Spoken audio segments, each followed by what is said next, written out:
हाय everyone. 11 continuous failure. Just imagine कि आप 11 बार डिफरेंट एग्ज़ाम दो, ranging from SSC CGL to UPSC, और हर बार आपके हाथ में सिर्फ एक ही रिजल्ट आए, that finally you are not qualified. तब सोचो कि what will happen to your self confidence. In this video I will share the journey of one of the very humble and genuine UPSC topper, Shubham Shukla, AIR 43 Civil Services Exam 2021. I'll talk about his journey, his strategy, and more importantly कि इन्होंने क्या mistake की first 3 times जिस वजह से इनका UPSC clear नहीं हुआ था। आई सजेस्ट कि आप इस वीडियो को पूरा देखना। नॉर्मली मैं नहीं बोलता हूँ, बट आई गेस कि you will learn a lot from this video. और देखो, मैं हमेशा ये बात बोलता हूँ कि इस एग्ज़ाम में आपके पास इतना टाइम नहीं होता कि बार बार आप गलतियाँ करो और अपनी गलतियों से सीखो। अगर आप अपनी गलतियों के साथ साथ दूसरों की गलतियों से भी सीख रहे हो तो that is the best thing you are doing in this exam. Also काफ़ी लोग ऐसे हैं जो बहुत डिमोटिवेट होते हैं इस वक्त, क्योंकि एग्ज़ाम आने वाला है। कुछ दिन में यूपीएससी मेंस एग्ज़ाम है, उसके बाद यूपीपीसीएस का मेंस है, and after that next year आपका यूपीएससी प्री भी है। काफ़ी लोग इस जर्नी में ऐसे हैं जिनका कई बार प्री नहीं क्लियर हुआ है, कुछ लोग ऐसे हैं जिनका मेंस क्लियर नहीं हुआ है, इवन कुछ लोग ऐसे भी हैं जो बाकी एग्ज़ाम दिए हैं वो भी क्लियर नहीं हुआ है। सो एक सेल्फ डाउट आ जाता है कि हम ऐसे लोगों से कम्पीट कर रहे हैं इस एग्ज़ाम में जिनका प्री भी क्लियर हो चुका है, मेंस भी क्लियर हो चुका है। कई लोग ऐसे भी हैं जो रैंक होल्डर हैं और रैंक इम्प्रूव करने के लिए एग्ज़ाम दे रहे हैं। सो ये सारे थॉट ना आपकी एफिशिएंसी को, आपके दिमाग को पजल्ड कर देते हैं। But when you heard some stories like that is of Shubham Shukla, तो उस वक्त लगता है ना कि still there are some hope जिस पे आप काम कर सकते हो एंड फाइनली आप सक्सेसफुल हो सकते हो। So let's talk about his UPSC 2021 marksheet. इनकी रैंक 43 आई थी and this was his 4th attempt, 4th mains and first interview. इससे पहले जो 3 अटैम्प्ट इन्होंने दिए थे उसमें ये मेंस क्लियर नहीं कर पाए थे। You can see his marksheet. SMA 114 है, GS1 109, GS2 127, GS3 92, GS4 111। Interview में काफ़ी अच्छे मार्क्स हैं, 193, एंड आई थिंक कि ये काफ़ी सिग्निफिकेंट रोल प्ले किया है इनके सक्सेस में। इनकी जर्नी की बात करें तो इन्होंने मैन्युफैक्चरिंग इंजीनियरिंग किया था बिट्स पिलानी से। 2018 में ग्रेजुएशन कंप्लीट करने के बाद इन्होंने अपना पहला अटैम्प्ट दिया और उस वक्त इनका ऑप्शनल जो था वो केमिस्ट्री था। ग्रेजुएशन कंप्लीट करने के बाद इन्होंने अपना पहला अटैम्प्ट दिया और उसके बाद इन्होंने नीट और जेईई की कोचिंग ज्वाइन कर ली एज अ फैकल्टी मेंबर। कई बार होता है ना कि आप खाली नहीं बैठ सकते हो, और एटलीस्ट तब जब आप किसी अच्छे कॉलेज से इंजीनियरिंग करके निकल रहे हो, सो एक्सपेक्टेशन भी होती है ना कि आप घर से पैसा नहीं ले सकते हो और अपना लाइवलीहुड आपको खुद ही मैनेज करना पड़ेगा। 2018 का प्री तो इनका मार्जिनल डिफरेंस से क्लियर हो गया था, बट इनका मेंस क्लियर नहीं हो पाया था। इसके बाद इन्होंने नेक्स्ट अटैम्प्ट दिया, सेकंड अटैम्प्ट, और स्टोरी वही सेम रही। प्री क्लियर हो गया बट मेंस क्लियर नहीं हो पाया। पहले अटैम्प्ट और दूसरे अटैम्प्ट में इनका ऑप्शनल जो था वो केमिस्ट्री था, बट थर्ड अटैम्प्ट में इन्होंने अपना ऑप्शनल चेंज कर लिया टू PSIR, बिकॉज जो पहला 2 अटैम्प्ट था उसमें ऑप्शनल में केमिस्ट्री में बहुत कम मार्क्स थे। आउट ऑफ 500 पहले अटैम्प्ट में 142 आया था और सेकंड में 150 आया था। बट वहीं थर्ड अटैम्प्ट की बात करें तो उस वक्त कोविड पेंडेमिक अपने पीक पे था, थोड़ा टाइम मिला था प्रिपेयर करने के लिए, बट फिर भी इनका ऑप्शनल अच्छे से प्रिपेयर नहीं हो पाया था और इनको ऑप्शनल में 500 में से 199 मार्क्स मिला था। And you very well know कि 500 में से 199 आपका मार्क्स आ रहा है, 50% मार्क्स भी आपके ऑप्शनल में नहीं आ रहा है, एंड डेट टू इन PSIR जो कि बहुत ही पॉपुलर ऑप्शनल है स्टूडेंट्स के बीच में, उसमें आपका इतना कम मार्क्स आ रहा है तो आपका चांस बहुत कम है कि आप मेंस क्वालिफाई करो। तो स्टोरी सेम रहती है। तीसरे अटैम्प्ट में भी इनका मेंस क्वालिफाई नहीं होता। नाउ 4th अटैम्प्ट में ये प्री क्वालिफाई करते हैं फ्रॉम कोलकाता। प्री के एग्ज़ाम देने के बाद ये डिसाइड करते हैं कि दिल्ली चला जाए। अगर प्री क्लियर हो जाएगा तो मेंस की तैयारी करेंगे, और प्री क्लियर नहीं होगा तो कोई प्राइवेट जॉब ले लिया जाएगा। बट दिस टाइम फेट को कुछ और ही मंजूर था। यूपीएससी 2021 में इनका ये 4th मेंस था, 4th अटैम्प्ट था और फर्स्ट इंटरव्यू था, and he crack the exam with AIR 43। सो ये इनके 4 साल की जर्नी का एक ओवरव्यू है। 4 साल में इन्होंने टोटल 11 एग्ज़ाम दिए थे, और यूपीएससी 2021 ऐड कर लोगे तो टोटल 12 एग्ज़ाम हो जाते हैं जो इन्होंने अटैम्प्ट किया था in the span of 4 years. 2018 में इनका प्री क्लियर हुआ था बट मेंस क्लियर नहीं हुआ था। एसएससी सीजीएल में फर्स्ट लेवल में आउट हो गए थे। यूपीएससी 2019 में फिर से इनका प्री क्लियर हुआ था बट मेंस क्लियर नहीं हुआ था। आरबीआई ग्रेड बी 2019 में इंटरव्यू में आउट हो गए थे। नाबार्ड 2019 में प्री में आउट हो गए थे। ECGC PO का जो एग्ज़ाम होता है, एक्सपोर्ट क्रेडिट गारंटी कॉरपोरेशन, उसमें प्री में आउट हो गए थे। Airport authority of India pre में आउट हो गए थे। फिर यूपीएससी 2020 में मेंस में आउट हो गए थे। अगेन आरबीआई ग्रेड बी दिए थे 2021 में, जहां प्री में आउट हो गए थे। नाबार्ड फिर से दिए थे 2021 में, मेंस में आउट हो गए थे। सेबी 2021 में मेंस में आउट हो गए थे। एंड फाइनली यूपीएससी 2021 में ही सिक्योर्ड ऑल इंडिया रैंक 43। तो आप सेफली ये बात कह सकते हो कि ग्रेजुएशन के बाद यूपीएससी 2021 ही ऐसा एग्ज़ाम था जो इन्होंने क्रैक किया था। और ये बात इन्होंने यहाँ कही भी है, you can see CSE 2021 was the first time me cracking an exam. Now what you can learn from his journey. देखो कई बार ऐसा होता है कि जो रिज़ल्ट आप एक्सपेक्ट करते हो या फिर जिस हिसाब की आप मेहनत करते हो वो रिज़ल्ट आपके हाथ में नहीं आता है, बट दैट डजंट मीन कि आप होप लूज़ कर दो। देखो इस वीडियो का मतलब ये नहीं है कि आप इतने एग्ज़ाम देते रहो, आप सेबी, नाबार्ड, SSC, सीजीएल सब कुछ दो। नो, जो भी एग्ज़ाम आपके यूपीएससी के एग्ज़ाम के साथ लाइन अप होता है, आप कोशिश करो कि वही एग्ज़ाम दो। 2 या 3 एग्ज़ाम आप प्लान बी के साथ रख सकते हो। और इस एग्जाम्पल से ये चीज़ बहुत एविडेंट हो जाती है कि ऐसा नहीं है कि कोई प्लान बी आप सोच के चलोगे तो वो तुरंत आपको मिल जाएगा। उसमें भी टाइम लगता है, क्योंकि उसमें भी काफ़ी एस्पिरेंट ऐसे हैं जो काफ़ी सालों से तैयारी कर रहे हैं। यू कैन सी ना कि 2018 में इनका यूपीएससी प्री क्लियर हुआ था, 19 में प्री क्लियर हुआ था, 20 में भी प्री क्लियर हुआ था, बट 21 में आरबीआई ग्रेड बी इनका प्री क्लियर नहीं हो पाया था और वहीं यूपीएससी सीएससी इनका क्लियर हो गया था। सो यू कांट से कि आप यूपीएससी की तैयारी कर रहे हो तो बाकी एग्ज़ाम आपके लिए बहुत ईजी हो जाएंगे।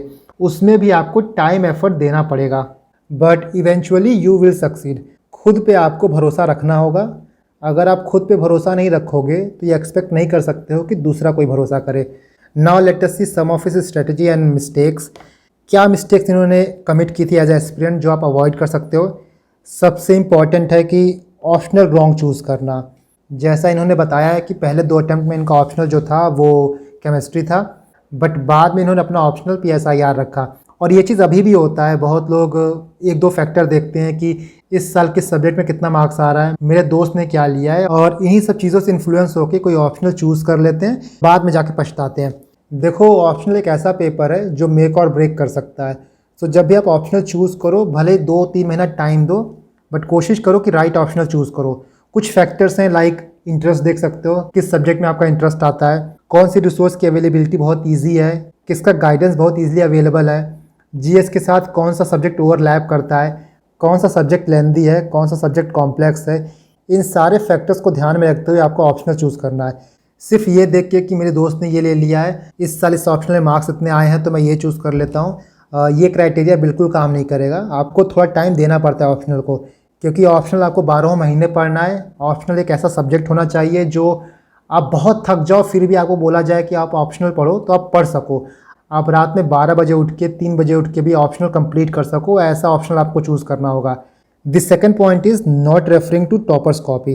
This is the most important thing you can do. खासकर आज के टाइम पे तो आप जितना हो सके उतना टॉपर्स कॉपी यूज़ करो। द रीज़न बीइंग कि आप बहुत कुछ सीख सकते हो, कैसे प्रॉपर इंट्रो करना है, कैसे बॉडी लिखना है, कैसे कंक्लूड करना है, उन क्वेश्चन को कैसे टैकल करना है जिसमें आपके पास कंटेंट कम हो, टाइम मैनेजमेंट कैसे करना है, डायग्राम कैसे ड्रॉ करना है। कई टॉपर्स कॉपी से आप कुछ डेटा, कुछ फैक्ट्स, कुछ डेफिनेशन यूज़ कर सकते हो, कई वैल्यू एडिशन पॉइंट एक्सट्रैक्ट कर सकते हो।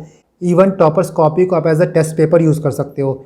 जो क्वेश्चन टॉपर्स ने लिखा है उन क्वेश्चन को देखो, आप उसके आंसर खुद लिखो, बाद में उन आंसर्स को आप टॉपर्स कॉपी से मिलाओ कि उन्होंने क्या लिखा है और आपने क्या लिखा है, क्या डिफरेंस है आंसर में, अप्रोच में क्या डिफरेंस है। मैंने S A, GS1, GS2, GS3, GS4 पाँचों की टॉपर्स कॉपी अपने टेलीग्राम पर अपलोड कर दी है। आपको मेरे टेलीग्राम चैनल का लिंक डिस्क्रिप्शन बॉक्स में मिल जाएगा। मैं लिंक को कमेंट सेक्शन में पिन भी कर दूंगा। आप जाकर उन कॉपीज़ को डाउनलोड करो और जितना हो सके उतना यूज़ करो।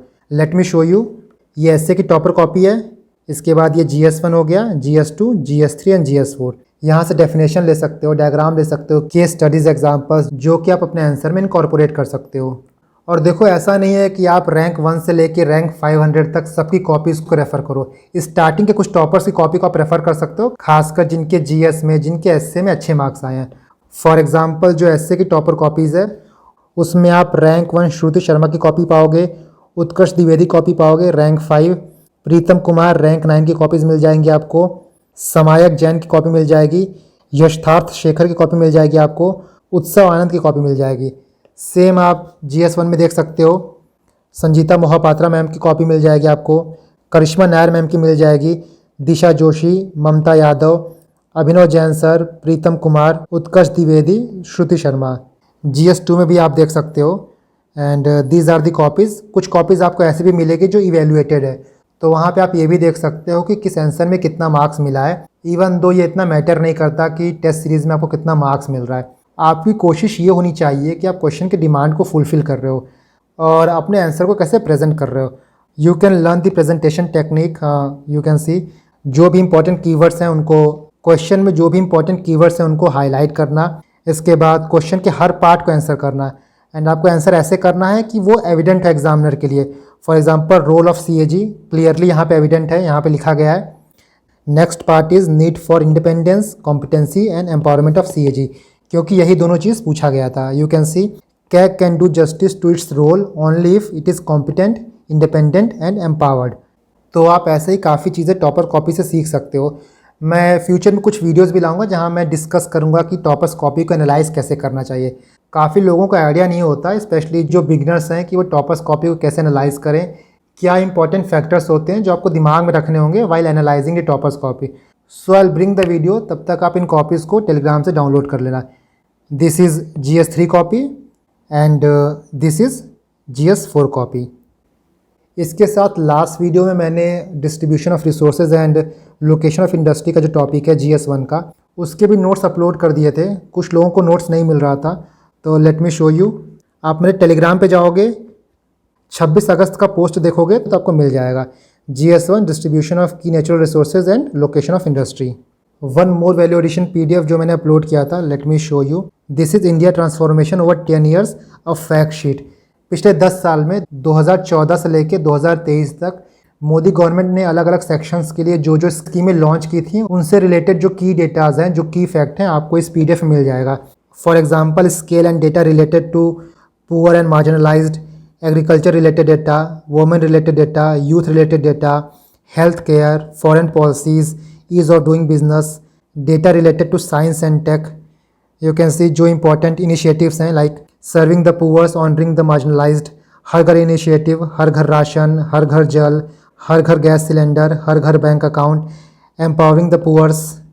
Next one is ensuring farmer welfare, PM Kisan योजना, किसान क्रेडिट कार्ड, फसल बीमा योजना, किसान ड्रोन, ऑर्गेनिक फार्मिंग के लिए परंपरागत Krishi Vikas Yojana, millet and climate resilience, soil health card, per drop more crop, national mission for edible oils.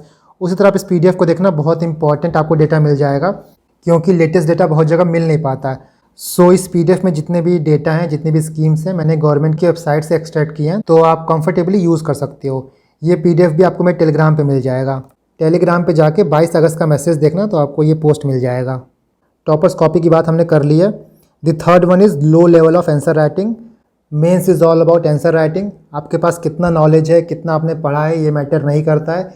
सिर्फ ये मैटर करेगा कि आप अपने नॉलेज को पेपर में कैसे प्रेजेंट करके आते हो, और उसके लिए answer writing is of utmost important. And the last one is paper specific mistake. For example mains के पेपर को कंप्लीट ना करना, क्वेश्चन लीव कर देना, क्वेश्चंस के प्रेजेंटेशन पे फोकस ना करना, ओवर राइटिंग कर देना, तो इस पर भी मार्क्स कटते हैं।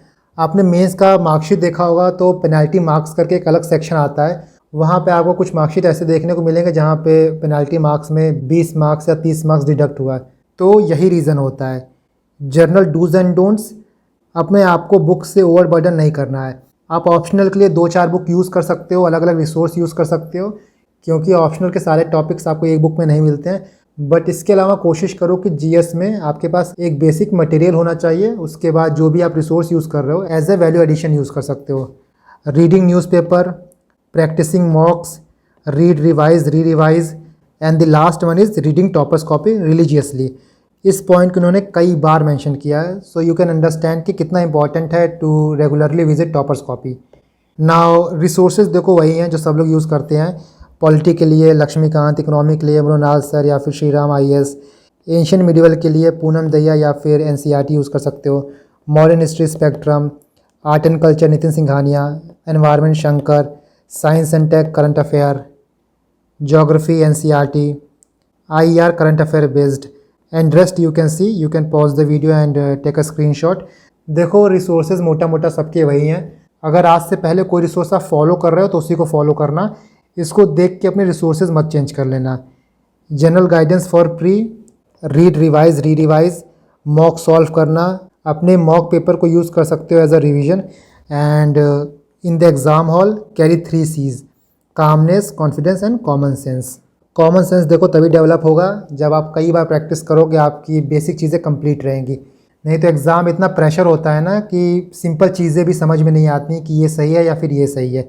General guidelines for mains, for the nth time do read topper answer sheet, for the nth time again answer writing is very important.